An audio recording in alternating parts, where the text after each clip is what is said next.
J'observe ces temps-ci que pour qu'une information passe dans les grands médias, il faut qu'il y ait une polémique. Il y a une succession de polémiques. On a vu ça depuis Polanski, Frédéric Mitterrand. Il y a eu l'affaire Marine Diaye et Raoult, qui est revenue cette semaine encore sous une autre forme. Puis la polémique des polémiques de la semaine, c'est évidemment la main de Thierry Henry dans le match France-R. Et tout le monde s'en est mêlé. Ça tombait bien, le lendemain matin, c'était le Beaujolais nouveau, donc les brèves de comptoir ont volé très haut.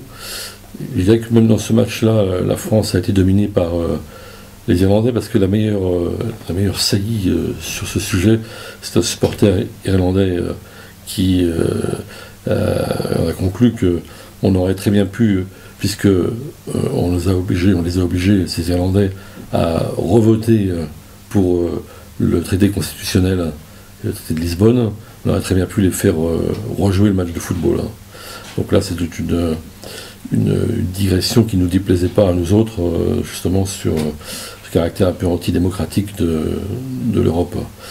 Notre champion national, Alain Finkielkraut, lui, a été nettement moins brillant.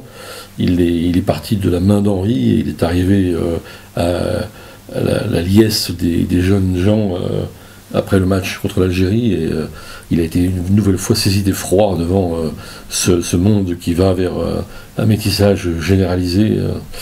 Du coup, il a relancé la polémique autour de Marine Diaye, comme je disais il y a un instant, et il a emboîté le pas à Éric Raoult. Alors, un petit peu un ton en dessous quand même, c'est-à-dire qu'il ne demanderait pas au prix Goncourt une obligation de réserve, mais un devoir de justesse, a-t-il dit. Simplement, on ne sait pas ce que c'est que la justesse, c'est un bon sujet de méditation, et surtout, on ne sait pas qui déciderait de ce qu'est la justesse. Finkielkraut lui-même, Raoult, Hortefeux, qui sait. Enfin, tout ça, bon, finalement, ça pourrait faire des bons sujets de philo, dans le genre la morale prime-t-elle le droit, s'agissant d'Henri, la fin justifie-t-elle les moyens, et toutes sortes, peut-être qu'on verra fleurir ces sujets au printemps prochain. Puis la dernière polémique en date, c'est Sarkozy qui l'a lancée. Alors c'est la veine triviale du sarkozysme, celle qui touche tout avec des mains pas toujours très nettes. C'est l'affaire de la lettre de Guy Môquet, c'est l'histoire du parrainage d'un gamin victime de la Shoah par un CM2 aujourd'hui. Heureusement d'ailleurs, une suggestion qui est venue buter sur l'indignation de Simone Veil.